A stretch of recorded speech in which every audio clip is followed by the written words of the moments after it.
சலனம் 250. தீரனின் கைப்பிடி இறுக்கத்தால் அவளின் கைகளில் கண்ணாடி வளையல் உடைந்து கிழித்து கீறி அதில் இரத்தமே வந்தது. கூடவே அழுகை, அவன் செய்கை மற்றும் வார்த்தைகளால். அவள் பார்த்த மனிதர்களில் வெறுக்கும் ஒருவன் அவன். யாரை தனக்கு எப்போதுமே பிடிக்காது என்று நினைத்தாலோ அவனிடம் போய் முத்தம் வாங்கியதால் வந்த அழுகை அது. அழுகை கண்களை முண்டிண்டு வர மனமோ ஓங்கி ஒரு அறை வைத்திருக்கலாமே என்று கேட்டது. இங்கே தீரன் வெளியே வர அவனின் செயலுக்கு அப்போதுதான் மனசாட்சி கேள்வி கேட்டது. என்ன தீரா பண்ணிட்டு வந்திருக்க என்று. அந்த நேரம் அவனின் செல்போன் சினுங்கியது. அழைத்தது ஆதினி. ஏனோ அவளின் பேரை கண்டதும் நீ அவன் செய்த செயலை விட ஆதினிக்கு கொடுத்த வாக்கை எண்ணி குற்ற உணர்ச்சியின் மிகுதியால் தன் தலையின் பின்னால் அடித்து கொண்டு நிற்கும் பொழுது முகுந்தன் வந்தான். மச்சான், உன்னை எங்கெல்லாம் தேடுறது என்று. அந்த நேரம் மேலே அக்கா அக்கா என்று அன்பு வர முகுந்தன், உன் அக்கா மேலே இல்லையே அவன் விழிக்க. தீரன் அவனிடம், அந்த ரூம்ல இருக்கா. அவன் ஓடி வந்து அக்கா என்றான். அழுது கொண்டிருந்தவள் தன் தம்பியின் குரல் கேட்டு வேக வேகமாக கண் துடைத்து நிதானத்திற்கு வர முயற்சித்தாள். வந்தவன் அக்காவின் கலங்கிய விழிக்கண்டு, அக்கா என்ன ஆச்சு என்றான் அவளையே பார்த்து. அவன் வயதிற்கு என்ன ஆச்சு என்று கேட்க தெரியவில்லை. ஆனால் அவளின் முகம் அவனை கலங்க வைத்தது. வேகமாக கண் துடைத்தவள், அக்காவுக்கு கண்ணில் தூசி விழுந்துருச்சு, எங்க காட்டுங்க என்று கண் ஊதினான். தரையில் சிதறி கிடந்து உடைந்த வளையல்களில் அவன் கால்பட்டு குத்திவிடும் என்று எழுந்தவள், குட்டி நீ கொஞ்ச நேரம் அங்கே நெல்லு என்று சொல்லி அவள் கீழே உடைந்து விழுந்த வளையல்கள் எல்லாம் எடுத்தாள். உள்ளே போனவன் இன்னும் வராததால் தீரன் மற்றும் முகுந்தன் பார்வை அரை வாயிலில் இருந்தது. அதற்குள் நிலவன் மேலே வந்தான். அங்கே நிற்கும் முகுந்தன் மற்றும் தீரனை கண்டு ஹலோ என்று சொல்லிவிட்டு மகிழும் அன்புவும் இந்த பக்கம் வந்தாங்களா. முகுந்தன் அந்த ரூம் என்று அறையின் பக்கம் கை காட்ட அவன் அங்கு போவதற்குள் வெளியில் இருவரும் வந்தனர். வந்தவள் தன் கண்ணெதிரே நிற்கும் தீரனை கண்டவளுக்கு கோபம்தான் வந்தது. கூடவே அழுகையும். அவளின் சிவந்த விழிகளை கண்டு வெளியே நிற்கும் 3 பேருக்குமே பதட்டம். நிலவன் வேகமாய் வந்து, என்னாச்சு பாப்பு? தீரனும் முகுந்தனும் அவளையே பார்த்தார்கள். அவளோ, தூசி விழுந்துச்சுடா அண்ணா. அப்போதுதான் அவளின் கையை கவனித்தான். சிவந்த கைகளில் கோடு கோடுகளாய் இரத்தம் வழிவதே. ஐயோ, கையில் ரத்தம், ஏன் வளையலெல்லாம் உடஞ்சிருக்கு என்றவன் அவளின் கையில் உடஞ்ச வளையல் கண்டு, இது ஏன் வச்சிருக்க என்று அவன் பேண்ட் பாக்கெட் இருக்கும் கைக்குட்டை எடுத்து இரத்தம் படிந்த கையை துடைத்து அதில் கைக்குட்டையை கட்டி கொண்டே கேட்கும் பொழுதே அவளோ, அண்ணா கண்ணில் தூசி விழுந்து பாவாடை தடுக்கி கீழே விழுந்துட்டேன். உன்னை யாரு பாவாடை தாவணியெல்லாம் கட்ட சொன்னது? நீ எப்பவும் போல ட்ரெஸ்ஸை போட்டிருக்க வேண்டியதானே என்று அவன் கடிந்து கொண்டே அவளை மீண்டும் அறைக்குள் கூட்டி வந்து அவளின் கையை கழுவி துடைத்து கொண்டிருந்தான். அந்த நிமிடமே முகுந்தன், நான் போய் மருந்து வாங்கிட்டு வரேன் மச்சான், வண்டி சாவி கொடு. அவனின் குரலில் தான் செய்த செயலை எண்ணி வருந்தியவன் நிகழ்வுக்கு வந்தவன். அதெல்லாம் வெளியே போக வேணாம், ஒரு நிமிஷம் என்றவன் அங்கே இருக்கும் முதலுதவி பெட்டியை அணுகி அதில் இருக்கும் மருந்தை எடுத்து வந்தான். கண்டிப்பாக இதை தான் கொண்டு போய் கொடுத்தால் அவள் போட மாட்டாள் என்பதால் முகுந்தனிடம் கொடுக்க அவன் கொண்டு போய் கொடுத்தான். அண்ணா, இது பெரிய காயோ எல்லாம் இல்லை, மருந்து போட்டா எல்லாரும் கேட்பாங்க. யாராவது மருந்து போட்ட கையை பார்த்து என்னாச்சுன்னு கேட்டா. ஏனோ அதை கேட்கும் போதெல்லாம் அவன் முகம் நினைவுக்கு வரும். கூடவே அந்த செய்கை நினைவுக்கு வரும் என்பதால் அவள் அதை தவிர்க்கவே எண்ணினாள். அதற்குள் மகளை தேடு அஞ்சு வர, மேலே போன பிள்ளைகளை காணோம் என்று நந்தினி வர, சற்று நேரத்தில் யாரையும் காணோம் என்று அன்னம் வர, எங்கே தன் அன்னிகள் இருவரையும் காணோம், அம்மாவையும் காணோம் என்று மேலே வந்த ஆதிரை முதலில் பதட்டம் தான் ஆனார்கள். மகளினியின் முகத்தை உச்சி பார்த்து அவளின் உதட்டில் இருக்கும் சிறு காயத்தை கண்டு கொண்டாள் ஆதிரை. வந்தவர்கள் எல்லாம் ஐயோ என்ன ஆச்சு என்று அவளின் கையை கண்டு குடும்பம் மொத்தமும் பதறுவதை பார்த்து தீரனுக்கு ஒரு மாதிரி ஆகிவிட்டது. முகுந்தனுக்கு ஏனோ அந்த அன்பான குடும்பத்தை ரொம்ப பிடித்திருந்தது. இதுக்கு தான் சொன்னேன், மருந்தெல்லாம் வேணாம் என்று. வேகமாக, எனக்கு ஒன்றும் இல்லை, கீழே விழுந்துட்டேன், அவ்வளவுதான், பதறாதீங்க என்றவள் வேகமாக போய் கையை கழுவி விட்டு, அண்ணா நம்ம கொஞ்ச நேரத்தில் கீழே போகாட்டி தாத்தா அப்பான்னு எல்லாரும் வந்துடுவாங்க, நம்ம கீழே போயிடலாம் என்று நிலைமையை சரியாக்கி அவள் கீழே வந்தாள். போகும் அவளையே பார்த்தான். அவளை தொடர்ந்து அனைவரும் வெளியேற ஆதிரை மட்டும் அங்கே விழித்து கொண்டு நிற்கும் மகனின் அருகே வந்து, உன்னால் தான் அவளுக்கு காயமா? அம்மா, அவர் மாடிப்படியில் ஏறும்போதே உன்கிட்ட என்னமோ பேசினா, நீ அவளின் பின்னாலேயே போன, அதை நான் பார்த்தேன். இப்போ கையெல்லாம் காயும், வலையிலெல்லாம் உடஞ்சிருக்கு. என்ன பண்ணின தீரா? அவன் மௌனமாக இருக்கும்போது அவர்களை தேடி வந்த விஜயா ஆதிரை பேசுவதை கேட்டுக்கொண்டே அங்கே வந்து, என்னையா தீரா சொல்றா உன் அம்மா? ஆதிரை நடந்ததை சொல்ல. அவரோ, நீ அந்த பொண்ணுகிட்ட தப்பா நடந்துக்கிட்டியா? அவனிடம் மௌனம். சொல்லு தீரா, தப்பா நடந்துக்கிட்டியா? அத்த, அவன் அமைதியாக இருக்கிறதுலையே உங்களுக்கு தெரியலையா? ஏதோ பண்ண போய் தானே இவ்வளவு அமைதியாக இருக்கான்னு. விஜயா பேரனையே பார்த்து, என் வளர்ப்பு சோட போகாதுன்னு நினச்சேன், ஆனால் அதை பொய்யாக்கிட்டேப்பா. அதற்கும் ஆதிரை என்று குரல் கேட்டதும், அத்தை, நீங்கள் 2 பேரும் சீக்கிரம் பேசிட்டு வாங்க, நான் கீழே போகிறேன், இல்லாட்டி தேடுவாங்க என்று சொல்லிவிட்டு மகனை பார்த்து, ஒரு பொண்ணு எதிர்த்து எதுவும் பண்ணாவிட்டால் அவளை அடக்க கேவலமான ஆண்கள் தான் இப்படி செய்வாங்க. ஒன்று சொல்லட்டுமாங்கத்த, என் பையன் இப்படி கேவலமாக வளர்ந்து நிற்கிறதுக்கு உங்கள் வளர்ப்பு தான் காரணம் என்று சொல்லிவிட்டு மகிழ் மட்டும் வாய் திறந்திருந்தா, என் அண்ணன் உன்னை கொன்னுட்டு ஜெயிலுக்கு போக கூட தயங்க மாட்டார் என்று கீழே போய் விட்டாள் அவள். அவரோ, உன் அம்மா சொன்னது சரிதான், என் வளர்ப்பு தப்பாகி விட்டதே. இந்த மாதிரி ஒரு பொண்ணுக்கிட்ட நடந்துக்க சொல்லிதான் நான் உன்னை வளர்த்தேன் அதீரா. எவன் முன்னாடி போய் நீ மண்டியிட்டு நிற்கக்கூடாதுன்னு நான் குழந்தையிலிருந்து சொல்லி சொல்லி வளர்த்தேனோ அவன் முன்னாடியே போய் இனி காலம் முழுசும் கை கட்டி நிற்க போறியா? அப்பதா அவகிட்ட அப்படி நடந்துக்கிட்டா காலம் முழுசும் நான் போய் அந்த ஈஸ்வர்கிட்ட அப்படி நிற்பேனா? பின்னே அவரின் மகளை கட்டிக்கிட்டாள். நான் எப்போ அவளை கட்டிக்கிறேன்னு சொன்னேன்? அப்போ நீ இவ்வளோ அசிங்கமாக நடந்து வந்ததற்கு வேறு என்னப்பா அர்த்தம்? எனக்கு அர்த்தம் எல்லாம் தெரியலைங்க அப்பதா. ஆனால் எனக்கு அவகிட்ட மட்டும்தான் அப்படி நடந்துக்கணும்னு தோணுது. வேறு எந்த பொண்ணுக்கிட்டையும் இப்படி ஒன்று தோணுனதே இல்லை. ஏன், முக்கியமாக எனக்கு ஆதினிக்கிட்ட கூட அப்படி ஒரு பாண்டிங் வரலை. அதிர்ச்சியில், தீரா என்ன சொல்கிற? அப்பதா, எனக்கு சொல்ல தெரியல. இவளை நீங்கள் வேணான்னு சொல்லியே எனக்கு அவ மேலே ஒரு ஈர்ப்பு வந்துடுச்சோ என்னவோ. அப்போது அன்னைக்கு ஆதினி அழுது கண்ணீர் விட்டு கதறும்போது ஒரு நடுச்சாமத்தில் அவளுக்கு சத்தியம் பண்ணி வாக்கு கொடுத்துருக்கியே, அது என்ன?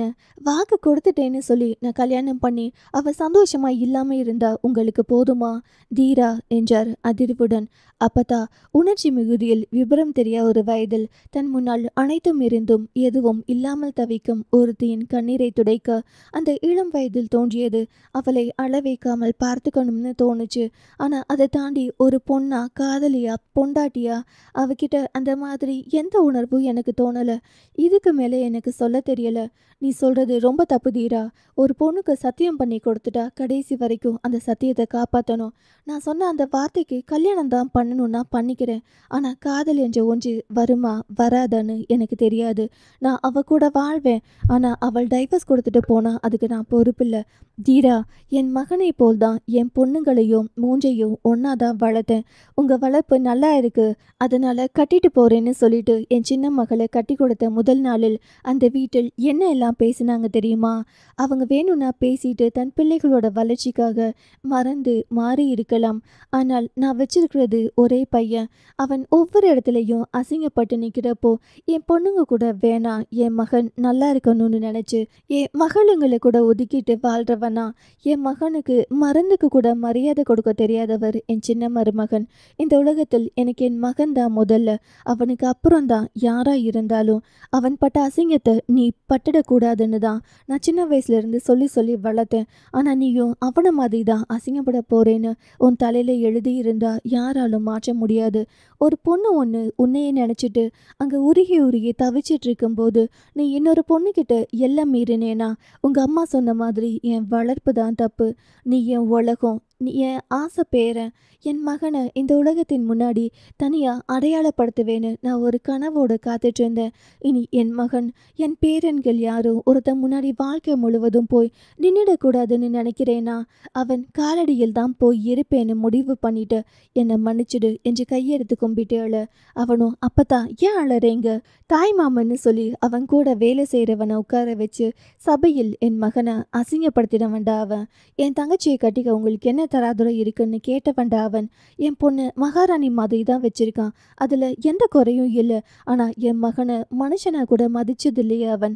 நான் ஆதினி வந்ததும் அவ காலில் விழுந்து நடந்த செயலுக்கு மன்னிப்பு கேட்டுக்கிறேன். நீ இப்போ ஒரு பொண்ணோட கண்ணீர் அவ பரம்பரையவே அழிச்சிடும் என்று தலையில் கை வைத்து அழுதார். அப்பதா, நான் பண்ணினது ரொம்ப தப்பு. என்னையும் அறியாமல் புத்தி தடுமாறி நடந்துக்கிட்டேன்.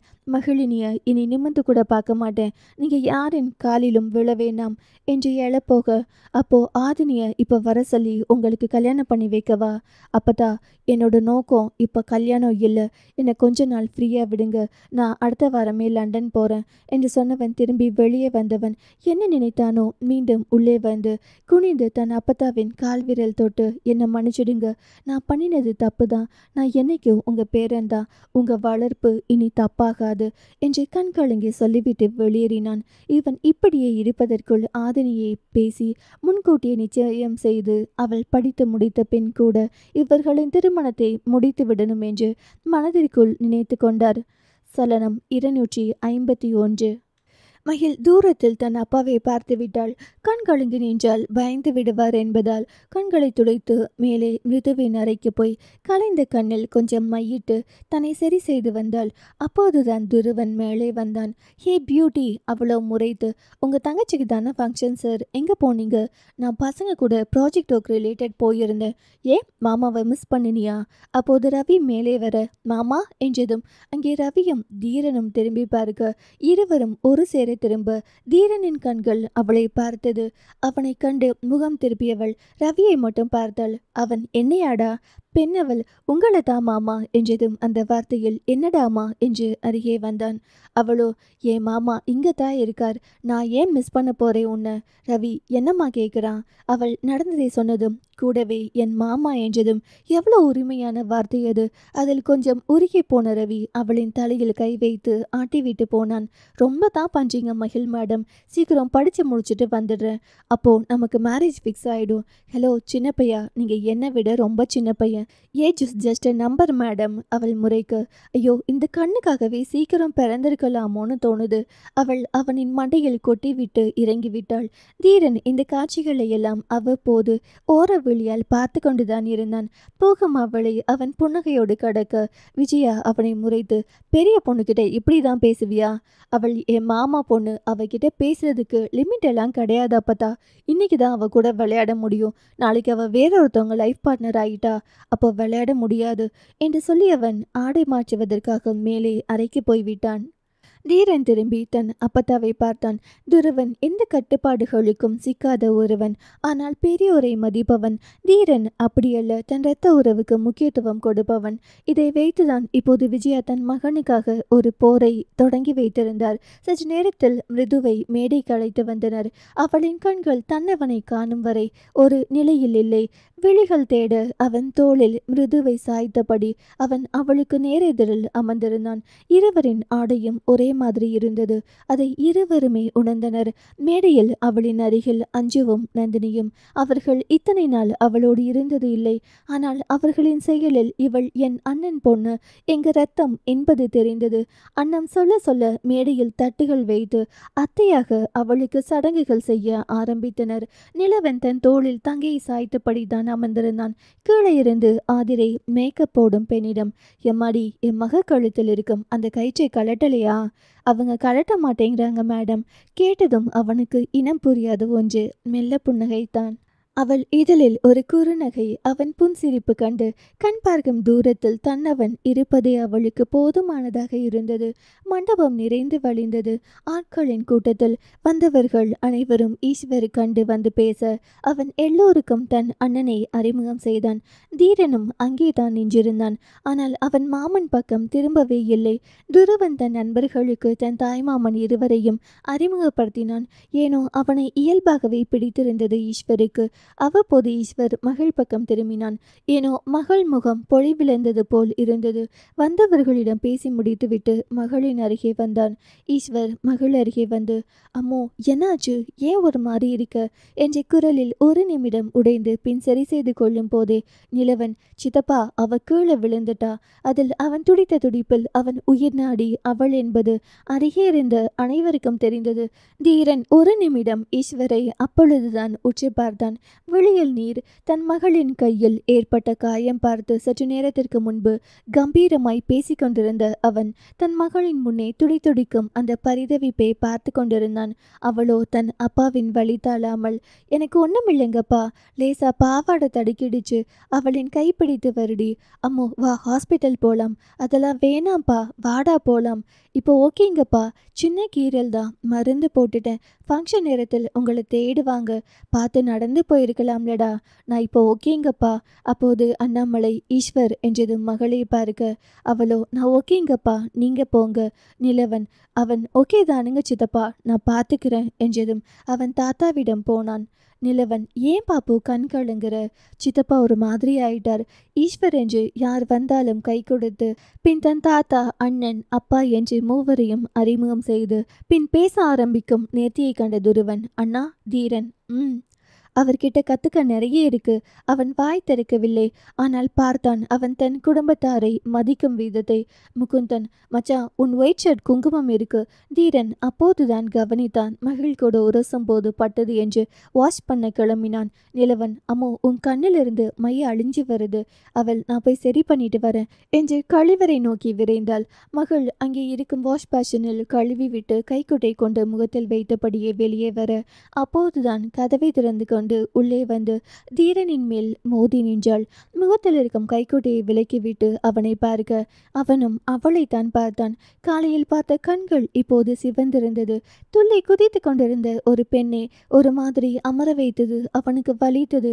மனதிற்குள் இருந்து மன்னிப்பு கேட்க தோன்றி நாக்கில் வார்த்தைகள் வருவதற்குள் அதற்கு மேல் அவனை பார்க்க விரும்பாதவள் விலகி போக முயல சட்டென்று அவளின் கையை பிடித்தான். அவன் பிடித்த வேகத்தில் மிச்சமிருந்த வளையல் துண்டுகளில் ஒன்று உடைய ஆ என்றால் வழியில். அப்போதுதான் கவனித்து ஏ சாரி என்று கையை விட்டான். அவனை அவள் பார்த்த பார்வை, நீ என்ன மனுஷன், தனியா இருக்கிற பொண்ணுகிட்ட இப்படி நடந்துக்கிற என்பது போல் இருந்தது. நான் சாரி கேட்கதா, தப்பா எல்லாம் எதுவும் இல்லை என்று அவன் நாக்கு குளறி மனதார மன்னிப்பு கேட்க அவன் கண்ணில் வேண்டி நின்ற மன்னிப்பு அவளுக்கு தெரியவில்லை. அவளின் முகம் போன போக்கில் அவன் அந்த காயம்பட்ட கையை பிடித்து சாரி, சி விடுங்க எனும் போதே அவளின் விழியில் இருந்து கோபம் கண்டு, இப்ப நான் தப்பா எல்லாம் நடந்துக்க முயற்சி பண்ணல, நிஜமாதா என்று வாய் திறக்கும் போது யாரோ வரும் சத்தம் கேட்டு அவன் ஒரு ஓரமாக நின்று கொள்ள அவள் கதவை திறக்க போனாள். அங்கே ஆதிரை நின்றிருந்தாள். உள்ளே வந்தவள் இம்முறையும் அவளின் கையை பார்த்து, என்ன அம்மோ, இப்பவும் கையில் ரத்தம் இருக்கு?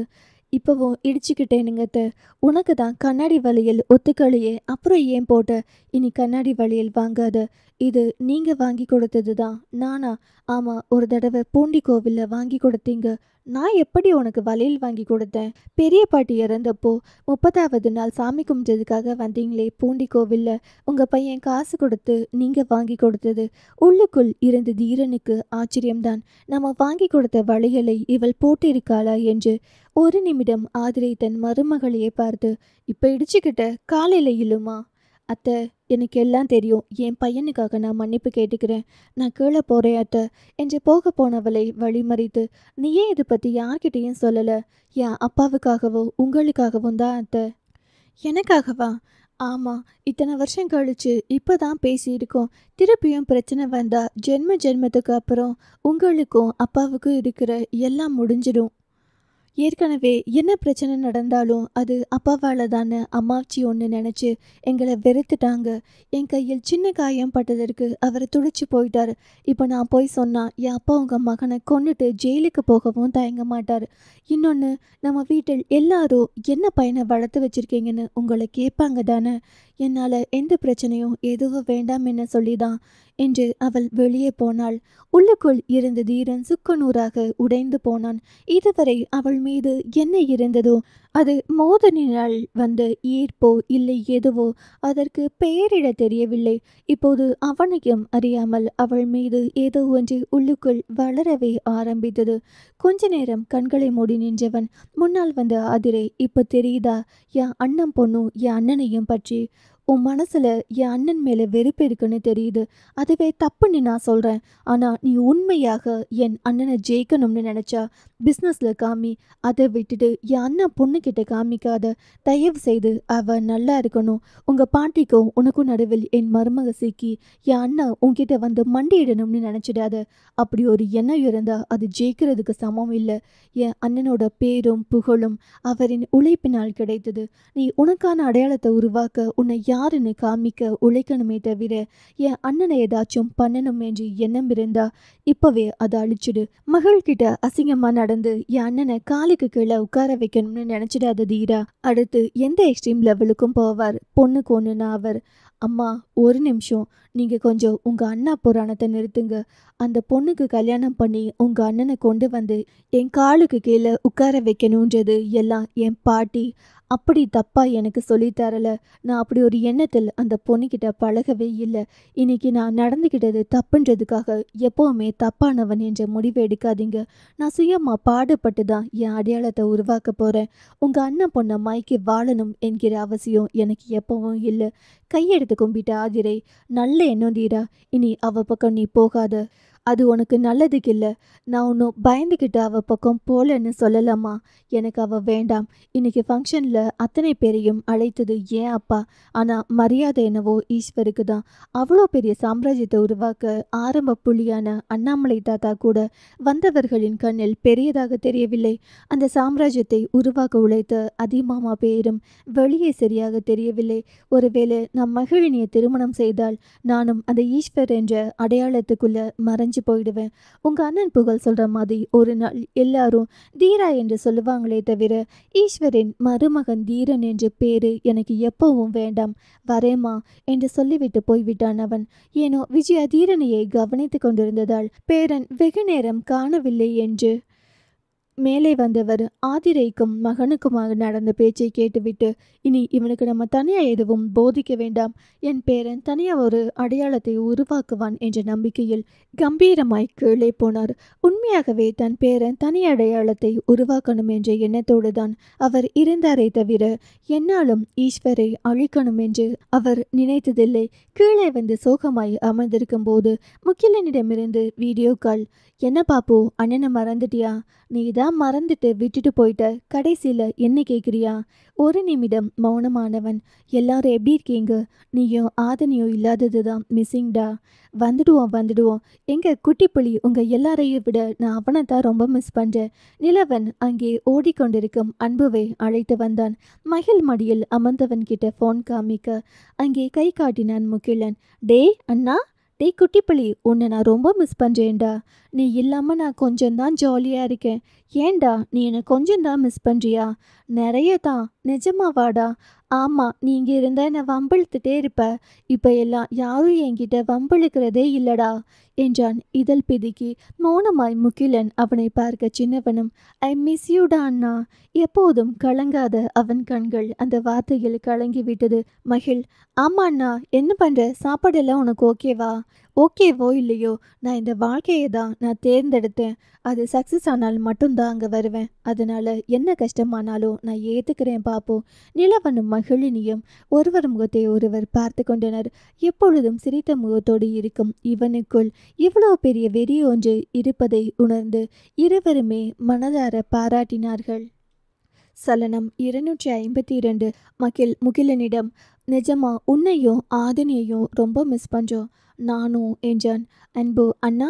நிலவன், என்னப்பா? எனக்கு பசிக்குது. மகிழ் எழப்போக, நான் அன்புவை பார்க்குறேன். உனக்கே கையில் அடி, நீ முகிலனோட பேசு என்றவன் அவனோடு கிளம்ப, மகிழ், சொல்லுடா அண்ணா, பிரியா எப்படி இருக்கா? டே அண்ணா, நீ ஏன் அவளை கேட்குற? உன் கூடயே தானே இருப்பா, அதனால கேட்டேன். தேவும் என் கூட தான் இருப்பான், நீ அவனை கேட்கல? இவளை கேட்டு அடுத்து அவனை தான் கேட்க வந்தேன். அதுக்குள்ளே நீயே நம்பிட்டேன். சிரித்தான். அவளை லவ் பண்றியா நீ? அவளை கேட்டது ஒரு குத்தமா?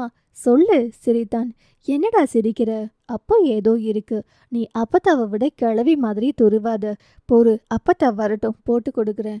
ஏய், நம்ம அப்பத்தா எல்லாம் எங்கேஜ். என் அப்பத்தா எல்லாம் 5 சித்தியை விட வயசு கம்மியாக இருப்பாங்க தெரியுமா? உனக்கு நான் நார்மலாக ஊரில் இருக்கிற கிளவின்னு சொன்னேன். ஓ, அப்போ என் அம்மாவை பார்க்க உனக்கு வயசான மாதிரி தெரியுதா? அம்மா இங்கே வாயேன் என்று கையை சேர்க்க, பாப்புக்குட்டி, நீ எப்போவுமே சமத்து பாப்பா தானே, என்ன புதுசாக வீட்டில் எல்லார்கிட்டையும் கோர்த்து விட பார்க்குற என்னும் போது அஞ்சு அங்கே வந்து, என்னடி நீங்கள் சோறு ஊட்டி பால் ஊட்டி வளர்த்த பையன் உங்ககிட்ட பேசணும்னு சொல்கிறான். புன்னகையோடு வாங்கி அஞ்சு, முகிலா எப்படியா இருக்க? நானா சித்தி, நீங்கள் ஆக்குற சாப்பாட்டிலிருந்து தப்பிச்சதால ரொம்ப நல்லா இருக்கேன். ஏன் சொல்ல மாட்டேன்? காஞ்ச ரொட்டியும் வரட்டியும் கிடைக்கிறப்பவே கொஞ்சமாச்சும் வாய் குறையுதாடா? குறையுதா உனக்கு? ரியலி மிஸ் யூ சித்தி. அவன் அப்படியெல்லாம் பேசுகிற ஆள் கிடையாது என்பதால் அவனின் வார்த்தையில் ஒரு நிமிடத்தில் எதையோ உணர்ந்த அஞ்சு ஒரு நிமிடம் மௌனம். அவனும் ஒரு நிமிடம் மௌனமாகிவிட்டான். அஞ்சு, முகிலா உனக்கு பிடிக்காட்டி கிளம்பி வந்துடுடா. அப்படி ஒன்றும் கஷ்டப்பட வேண்டாம். அப்படியெல்லாம் ஒரு கஷ்டம் ஒரு பிரச்சனைனா எடுத்த வேலையை அப்படியே விட்டுட்டு வர ஃபேமிலியில் நான் வளரலை சித்தி. என்ன கஷ்டம்னாலும் ஒரு கை பார்க்குற அளவுக்கு வளர்ந்துருக்கேன். அஞ்சு, இந்த மாதிரி டைலாக் எல்லாம் பேசினா நீ ஹீரோ ஆயிடுவியாடா? சித்தி, நான் சீரியஸாக பேசுகிறேன். ஏற்கனவே நீ சீரியஸாக இருந்து இப்போ தான் வீட்டுக்கு வந்த மாதிரி இருக்க. உடம்புக்கு எதுவும் முடியாமல் போயிட போகுது. பேசாமல் கிளம்பி வந்துடு. அதெல்லாம் நான் நல்லா இருக்கேன். உங்களை பார்த்ததில்ல, சந்தோஷம் என்று சொன்னவன் வேக வேகமாய் அழைப்பை துண்டித்து விட்டு கண்களில் நீர் வடிய அந்த விசாலமான கடற்கரையை பார்த்தபடி நின்றிருந்தான் முகிலன். எதுவுமே பிடிக்கவில்லை. ஆனால் இதில் எதையோ அறிந்து கொள்ள கண்டம் விட்டு கண்டம் வந்து வாழும் அவன் கண்ணில் எல்லாம் நீர். குடும்பத்தை மிஸ் செய்வதால், நெருக்கமானவர்களை பிரிந்து வந்ததனால் மனதில் ஏதோ ஒரு தனிமை சூழ்ந்து விட்டதை போல் உணர்ந்து ஒரு மாதிரியாகி போனான். முன்னாடியெல்லாம் மனதில் ஒரு பிரச்சனை என்றால் சொல்வதற்கு மகிழும் நிலவனும் இரண்டு தூண்கள் போல் இரு பக்கமும் இருந்தார்கள். கொஞ்சம் மனது கஷ்டமாக இருந்தாலும் அவர்களோடு பகிர்ந்து கொள்ளும் போது அதன் சுமை குறையும். சொல்லப்போனால் தன் பிரச்சனையை அவர்கள் பிரச்சனையை பாவித்து அதை சரி செய்யும் குணம் அவர்களிடம் இருந்தது. முகம் கொஞ்சம் பாடி நின்றாலும் தனியாக விடவே மாட்டார்கள் இருவரும்.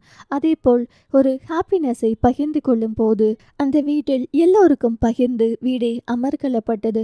ஆனால் இங்கே ஆதினி இருந்தாலும் அவள் ஒரு பக்கம் தான் ஒரு பக்கம். தனிமை என்றால் என்னவென்று தெரியாதவனுக்கு இந்த அயல்நாட்டு வாழ்க்கை தனிமையை ஒரு பெரும் கொடுமை போல் உணர செய்தது. ஆடவன் மனதுக்கு இந்த தனிமை தரும் துன்பத்தை பகிர்ந்து கொள்ள தற்போது ஆட்கள் இல்லாததால் தன் மனவழி என்னவோ முன்பை விட 10 மடங்கு கூடியது போல் உணர்ந்தான் அவன்.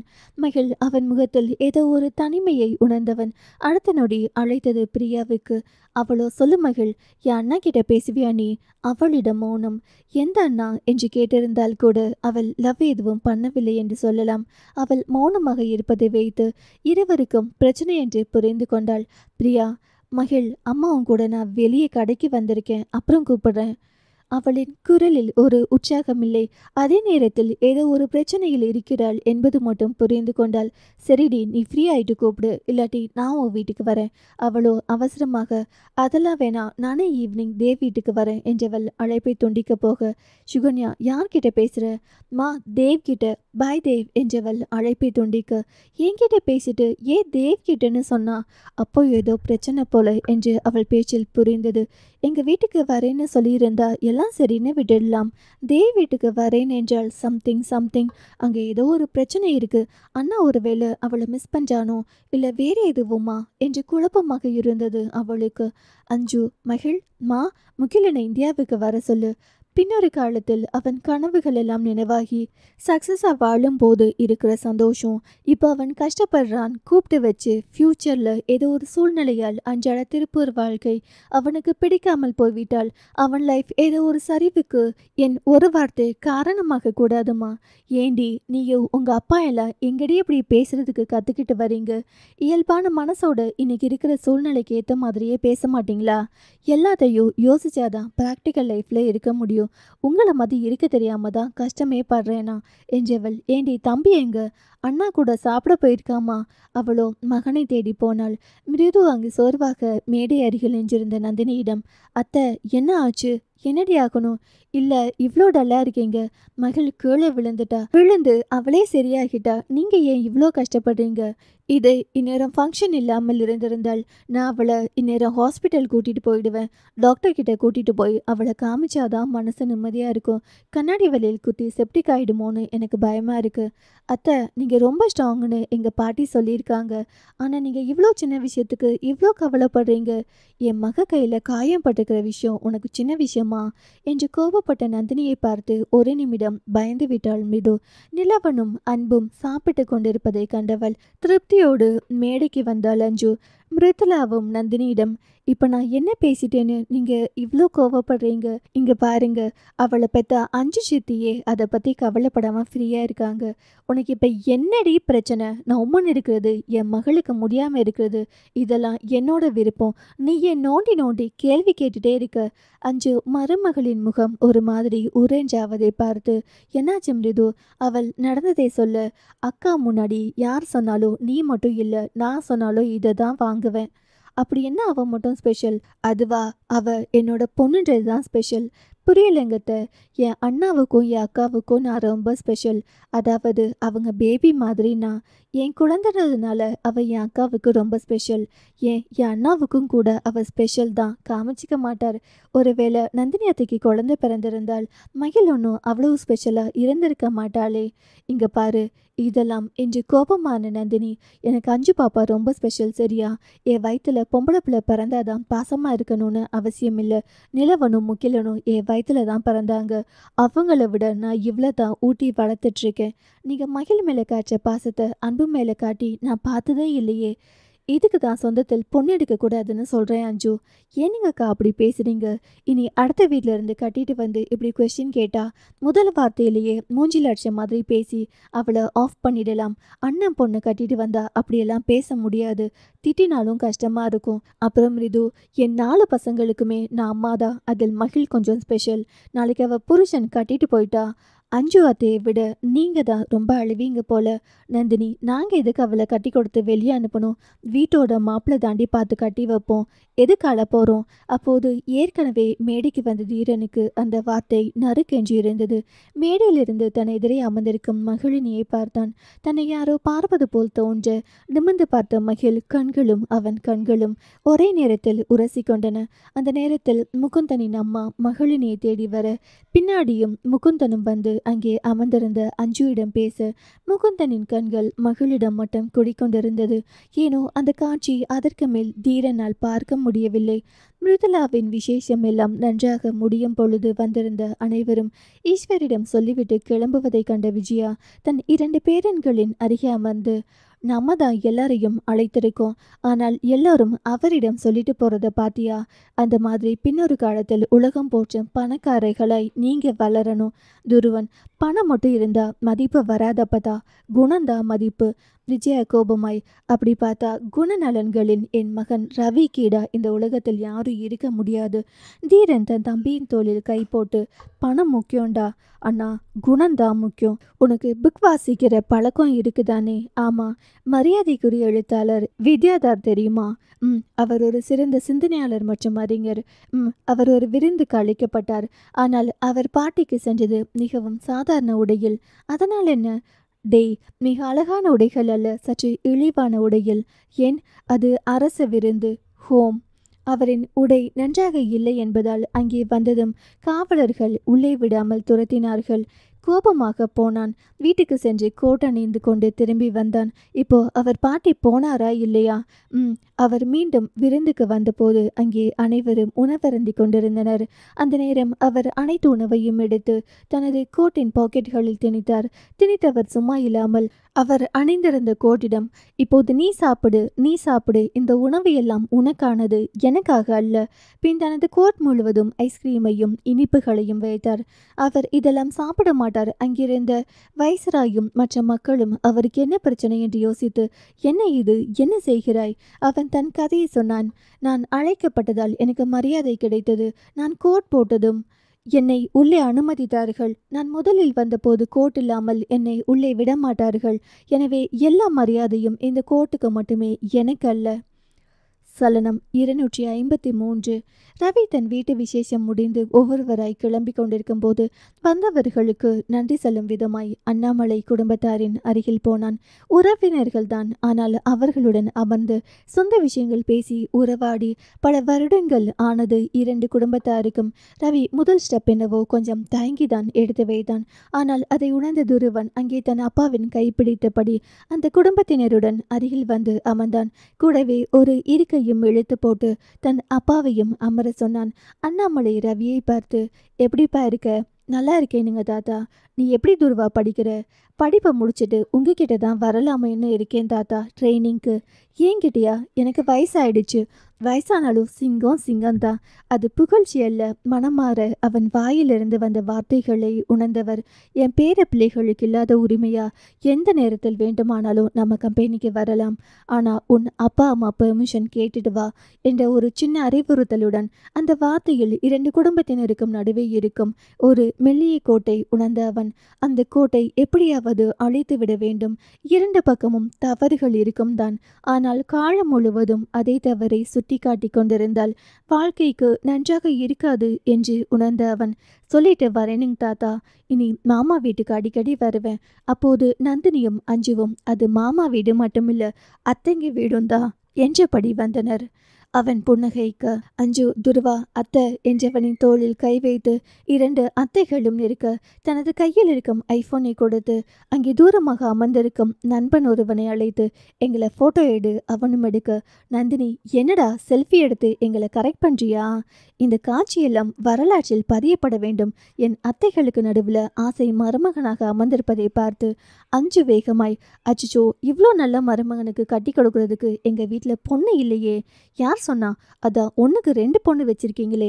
நந்தினி வேகமாய், எங்களுக்கு ஒரு பொண்ணு தாண்டா இருக்கு, அவளும் உன்னை விட மூத்தவள். அந்த வார்த்தையில் எல்லோரும் மௌனமாகிவிட துருவன் வேகமாக அதை கலைக்கும் விதமாக, 1.5 வருஷம் தானே, ஏன் கட்டித்தர மாட்டீங்களா? நந்தினி வேகமாய் அவனின் மடையில் கொட்டி, இந்த மாதிரி பேசக்கூடாது சரியா? வேணும்னா எங்க வீட்டோட மாப்பிளையா இருக்கேன்னு சொல்லு, கட்டித்தரோம். அதனால என்ன? தாய்மாமன் வீட்டில் இருக்கிறது அவ்வளோ கஷ்டமா? இப்பவே சொல்லுங்க, உங்க வீட்டுக்கு வந்துடுறேன் என்றவனின் மண்டையை பிடித்து அஞ்சு ஆட்டினாள். உண்மையாகவே அவளுக்கு கஷ்டமாக இருந்தது. ஒரு 2 வருடம் மூத்திருந்தால் இவனுக்கே கட்டி வைத்திருக்கலாமே என்று. ஏனோ பல நேரங்களில் அவன் செயல்கள் கூடவே தன் கணவனின் முகசாடையும் குணங்களும் துருவனோடு ஒத்துப்போவதை பார்த்திருப்பாள். அந்த நேரம் முகுந்தனின் அப்பா ஞானவேல் அங்கு வந்து அமர்ந்தார். ஈஸ்வர் அவரிடம் புன்னகைக்க, அவரோ, எப்போ எல்லாரும் வீட்டுக்கு கிளம்புவீங்க? அண்ணாமலை, எல்லாரும் ரொம்ப நாள் கழிச்சு இப்போதான் சேர்ந்து உட்காந்துருக்கோம், அதனால கொஞ்சம் நேரம் ஆகும். ஈஸ்வர், உங்களுக்கு எந்த அவசரமான ஒர்க் இருக்கா? நான் வேணும்னா உங்களோட வீட்டுக்கு வரட்டுமா? அதெல்லாம் இல்லைங்க, அண்ணாமலை சார் கிட்ட பேசணும், அதுக்காக தான். அண்ணாமலை, அலுவலக விஷயமா? இல்லைங்க சார், குடும்ப விஷயமா? குடும்ப விஷயம்தான் என்றவர் ரவியை பார்க்க, இவர் எங்க வீட்டு மாப்பிள்ளை தான், தாராளமா நீங்க பேசலாம். அவர், முகுந்தா இங்க வாப்பா. அவன் தீரனை அழைத்து கொண்டே அங்கே வந்தான். எல்லோரும் இருந்தனர். சார், என் பையனுக்கு உங்கள் வீட்டு பாப்பாவை கேட்டிருக்கேன். யாரு? மகிழ. அவரோ, மகிழா? அவ குழந்தை, இப்போ அந்த ஐடியா இல்லை. அதில் முகுந்தனின் முகம் ஒரு மாதிரி ஆகிவிட்டது. மகனின் முகத்தை பார்த்தவர் வேகமாய், மகிழ் பாப்பா படித்து முடிக்கட்டும், அதுக்கப்புறம் தான். அண்ணாமலை எழுந்து, இங்கே பாருங்க ஞானவேல், நீங்களும் ஒரு பிஸ்னஸ்மேன், நாங்களும் ஒரு பிஸ்னஸ் குடும்பம் தான். ஆனால் இந்த பிஸ்னஸ் எல்லாம் பார்த்து மகிழ் வேணும். அவள் திருப்பூரை விட்டு வெளியே வரமாட்டாள். இவ்வளவுதானா? அதற்கு எங்களுக்கும் சம்மதம். முகுந்தன் உங்க வீட்டோட மாப்பிள்ளையா இருக்கட்டும். தீரன் அந்த வார்த்தையில் ஒரு மாதிரி ஆகிவிட்டான். எவ்வளோ பெரிய கோடீஸ்வரன் இவன், வீட்டோட மாப்பிள்ளையா இருக்க ஓகே என்று சொல்கிறானே என்று. நான் உங்கள் பொண்ணோட ஜாதகம் ஈஸ்வர் சார்கிட்ட கேட்டு வாங்கிட்டு போய் பொருத்தம் பார்த்துட்டு வந்து தான் உங்ககிட்ட பேசுகிறேன். ஈஸ்வர் சொன்னார் ஜாதக காப்பி கொடுத்திருக்கேன் என்று. தினம் உங்கள் நட்பு எந்த விதத்திலும் பாதிக்கப்படக்கூடாது என்று அவர் ஜாதகத்தை கொடுத்து விட்டார். ஆனால் ஒரு வீட்டின் தலைவனாய் நான் சொல்ல நினைப்பது இதுதான். மகிழ் திருமணத்திற்கு ஒரு நேரம் இருக்கு. அப்புறம் மகளை அவன் பெற்றிருந்தாலும் அவளின் விருப்பத்திற்கும் நாங்கள் மதிப்பு தர வேண்டும். அவள் படித்து முடிக்க எப்படியும் 5 வருஷம் ஆகும். அவள் வாழ்க்கையில் நிறைய பேரை கடந்து வர வேண்டி வரும். அப்போ யாரையாவது அவள் மனதில் பிடித்தவர்களாக இருக்கலாம். இந்த வயதில் இவர் தான் மாப்பிள்ளை என்று ஒரு பெண்ணிடம் சொன்னால் அவரை பார்த்ததும் ஏதோ ஒரு எண்ணம் எல்லோருக்கும் தோன்றும். ஆனால் ஒரு பெண் சரியான முடிவு எடுக்க குறைந்தது 23 வயது வரட்டும். அதுக்கப்புறம் இது பற்றி பேசலாம். இதற்கிடையில் நானும் ஜாதகம் பார்க்கிறேன். எங்க குடும்ப ஜோசியர் இந்த சம்பந்தம் ஓகே என்று சொன்னால் மேற்கொண்டு பிறகு பேசலாம். இல்லை, உங்கள் பையனுக்கு உடனே திருமணம் செய்யணும் என்று நீங்கள் யோசித்தால் தாராளமாய் பண்ணலாம். ஞானவேல் மகனை பார்க்க, அவனும் இன்னும் 5 வருடம் தானே அப்பா, நான் காத்திருக்கிறேன் என்றான். தூரத்தில் தன் அண்ணன் தம்பியுடன் ஓடி விளையாடி கொண்டிருக்கும் மகளை பார்த்து தீரன் அப்படியே அண்ணாமலையும் ஈஸ்வரையும் மாறி மாறி பார்த்து, பெரியவர் பேசும்போது குறுக்கே ஒரு வார்த்தை கூட ஈஸ்வர் பேசவில்லை. குடும்பத்தில் மொத்த பேரும் அதை ஆமோதிப்பது போல் இருந்தனர். துருவன், கருத்து சரியாக இருந்தால் ஒப்புக்கொள்ளலாம் போல். ஒரு குடும்பம் சரியாக நடக்க இதுவும் ஒரு வகை தாரக மந்திர வைரம் போல் அண்ணா என்றான். தீரன் ஈஸ்வர் முகத்தையே பார்த்தான். ரவிக்கும் ஈஸ்வருக்கும் ஒரு இருக்கை தான் இடைவேளை. இருவருமே இருவர் முகத்தை பார்த்தபடிதான் அமர்ந்திருந்தனர். எல்லோரிடமும் ஆமோதிக்கும் இவருக்கு ஏன் என் அப்பாவிடம் மட்டும் ஒத்துப்போகவில்லை என்ற கேள்வி ஒன்று அவனை தாக்கியது. ஞானவேல் எழுந்து கையெடுத்து கும்பிட்டு, சரி, வந்த வேலை முடிந்து விட்டது, இன்னொரு நாள் பார்க்கலாம் என்று சொல்லிவிட்டு மகனை பார்க்க அவனும் எல்லோருக்கும் நன்றி சொல்லி விடை பெற்று கிளம்பிவிட்டான். அவன் முகத்தில் ஒரு ஏக்கம் அப்பட்டமாக தெரிய ஒரு பெற்றவராய் மகனின் கையை இறுக்கி பிடித்து, உன் ஆசை கண்டிப்பா நடைபெறும், சரியா? அதற்கு அப்பா என்ன வேணும்னாலும் செய்வேன் என்று சொல்லி அவன் முதுகில் தட்டி கொடுத்து அழைத்து போனார். அவர்கள் அந்த பக்கம் போனதும் துருவன், தாத்தா, ரொம்ப நல்ல காரியம் செஞ்சீங்க. இவ்வளவு அழகான பேரன் இருக்கும்போது ஒரு ஹிந்திக்காரனுக்கு கட்டி வைக்கணும்னு ஆசைப்படுறீங்களே. அவர் அந்த பக்கமும் இந்த பக்கமும் பார்த்து, யார துருவா சொல்ற? நாங்கள் 2 பேரும் உங்கள் கண்ணுக்கு தெரியலைங்களா தாத்தா? நம்ம நினைக்கிறபடியெல்லாம் எதுவும் நடக்காது கண்ணா. இன்னாருக்கு இன்னாரென்று ஏற்கனவே எழுதப்பட்டிருக்கும், அதன் விதிப்படி தான் நடக்கும் என்று சொன்னவர் அங்கே தன் மருமகள் அன்னலட்சுமியும் விஜயாவும் ஆதிரையும் அங்கே இருக்கும் பெரியவர்களிடம் பேசி கொண்டிருந்தனர். அஞ்சுமா, தாத்தா, அண்ணத்தை கூட்டிட்டு வரியா, சொல்லிட்டு கிளம்பலாம். சரிங்க தாத்தா என்று அங்கே போக ஒரு பெண்மணி விஜயாவிடம் பேசி கொண்டிருந்தார். விஜயாக்கா, அந்த வீடு சும்மா தானே கிடக்கு, அது என்ன பண்ணுறதுன்னு ஐடியா? அது விற்கலாம்னு இருக்கும், அதை வச்சு என்ன பண்ணுறது? இன்னும் அந்த வார்த்தைகள் அஞ்சு பெண் காதல் விழும்போது அவளின் மனதுக்கு மிகவும் கஷ்டமாக இருந்தது. அதை காட்டிக்கொள்ளாமல் அங்கே வந்து, அத்தை கிளம்பலாமா? ஆதிரை, அம்மா, இன்னைக்காச்சும் எங்கள் கூட இருக்கட்டுமே. அடுத்து அவளுக்கு என்ன எல்லாம் செய்யணும், என்ன சாப்பாடு கொடுக்கணும்னு அம்மா கிட்ட கேட்டு கொடுக்கணும். நீங்கள் பேசாமல் அவளை கொண்டு வந்து எங்கள் வீட்டில் விடுங்க, நாங்கள் அவளை சரி பண்ணி அனுப்புகிறோம். அவள் ஸ்கூலுக்கு போகிறா, இல்லாட்டி நானே கொண்டு வந்து விட்டு அம்மா ஒரு 2 நாள் இங்கே இருக்கட்டும். அண்ணன் புன்னகையோடு, என்ன சாப்பாடு வேணுமோ அதெல்லாம் செஞ்சு நான் கொடுத்து விடுறேன். நான் இல்லாட்டி வீட்டில் ஒன்றும் ஓடாது. அதுவே உனக்கு தெரியும் தானே, உன் தாத்தாலிருந்து அன்பு வர என்ன தான் தேடுவாங்க. உங்களுக்காக தானே இருக்கேன், நான் எல்லாம் செஞ்சு தந்துடுவேன். நீ பாப்பா பற்றி யோசிக்காத என்று சொல்லிவிட்டு விஜயாவிடம் சொல்லிவிட்டு கிளம்பும்போது அஞ்சு தன் அம்மாவை பார்க்க அவரும் அவளை தான் பார்த்தார். அஞ்சு பக்கம் அந்த வீட்டை வைக்க வேண்டாம் என்று சொல்லணும்னு ஆசை. ஆனால் இதை பேசி இதனால் ஏதாவது பிரச்சனை வந்துவிடுமோ என்ற பயத்தில் தன் அம்மாவின் அருகே வரை வந்தவள் எதுவும் சொல்லாமல் இருக்க, அந்த நேரம் மகள், அம்மா, அப்பா கூப்பிடுறாங்க என்றதும் கிளம்பிவிட விஜயா போகும் மகளை பார்த்து, அஞ்சுமா அவள் திரும்பி, அம்மா, ஏதாச்சும் சொல்ல நினச்சிட்டு சொல்லாமல் போறியா? அதெல்லாம் ஒன்றும் இல்லைங்கம்மா என்று கிளம்பிவிட்டாள். போகும் மகளின் முதுகையை பார்த்து கொண்டு நிற்கும் மாமியாரை கண்ட ஆதிரை, என்னாச்சுங்கத்த, ஏன் இப்படி பார்க்குறீங்க? என்னமோ பேச வந்தவ எதுவும் சொல்லாம போறா. பாருடா, எத்தனை வருஷம் ஆனாலும் மகளின் முகத்தை வைத்தே என்ன பேச வருகிறாள்னு தெரிஞ்சுக்கிறீங்க. எத்தனை வருஷம் ஆனாலும் மகள் மகள் தானே. ஒரு காலத்தில் அம்மா அம்மான்னு ஆட்டுக்குட்டி மாதிரி பின்னாடியே சுத்திட்டு இருந்தா. இன்னைக்கு அவளை ஒருத்தி அம்மான்னு சொல்லும்போது தான் என் மகள் வளர்ந்துட்டாங்கிறது ஞாபகம் வருது. அப்போ அஞ்சு மகள் மாதிரியா? இல்லை இல்லை, எதை வச்சு சொல்கிறீங்க அத்தை? என் மகளுக்கு வெளி உலகம் தெரியாது, அவ்வளவு தெளிவும் அப்போ கிடையாது. அம்மா, அண்ணா, அக்கான்னு கூப்பிட்டுட்டே இருப்பா. நாங்கள் தான் அவள் உலகம். 3 பேரும் தான் ஒன்றா இருப்பாங்க, சாப்பிடுவாங்க. அஞ்சு எப்படி எங்களை விட்டுட்டு இருப்பான்னு எத்தனை நாள் நான் நைட்டு தூங்காமல் இவளை பற்றி யோசிச்சிருக்கேன் தெரியுமா? ஆனால் இன்னைக்கு காலையிலேருந்து பார்க்குறேன். ஒரு பக்கம் அவளின் மகளை போய் அடிக்கொரு தரம் பார்க்கிறாள், அந்த பக்கம் அக்கா மகனையும் அவள் மகனும் சாப்பிட்டாங்களான்னு கவனிக்கிறா. நந்தினி மாத்திரை சாப்பிட்டாளான்னு கேட்குறா. தன் மாமியாரிடம் ஏதாவது வேண்டுமாங்க அத்தைன்னு கேட்குறா. கூடவே தாத்தா, புருஷன், மாமனார் என்று ஒரு மருமகளாய் சொல்லப்போனால் இவ்வளோ பொறுப்பாக இருப்பான்னு நான் நினச்சி கூட பார்த்ததில்ல. சேர்ந்த இடம் அப்படி. புரியலை. கூட இருக்கிறது யாருங்கத்த? என் அண்ணன் மிஸ்டர் பர்ஃபெக்ட். ஏனோ அதுவரை மகளை ரசனையுடன் பார்த்தவர் அந்த வார்த்தையை கேட்டதும் அவரின் முகமே மாறிவிட்டது. அவர் ஒரு மாதிரி நின்றிருக்கும் பொழுது அன்பு ஓடி வந்து ஆதிரையை கட்டி கொண்டு, பாயத்த, அச்சோ என் செல்லம் என்றவள் அவனை தூக்கி அவன் முகம் எங்கும் முத்தமிட்டு, அன்புக்கு என்ன வேணும்? ஒன்று வேணாம், டாட்டா என்று இறங்கி ஓடிவிட்டான். அப்போது மகளும் அங்கே வந்து, பாயத்த. அவளை பார்க்கும்போது கண் கலங்கியது ஆதிரைக்கு. அவளின் கையெல்லாம் கொஞ்சம் வீங்கி தடித்து சிவந்திருந்தது. ஆதிரை அவளின் கைப்பிடித்து, சாரி, எனக்கு ஒன்றும் இல்லைங்கத்த என்று சொல்லிவிட்டு திரும்ப அங்கே வந்த தீரனின் மீது இடித்து நின்றால் நேருக்கு நேராக. வேண்டாம் என்று உடலும் மனமும் சொன்னாலும் விதி மட்டும் சதி செய்வதை இருவருமே நினைத்து நொந்து கொண்டனர்.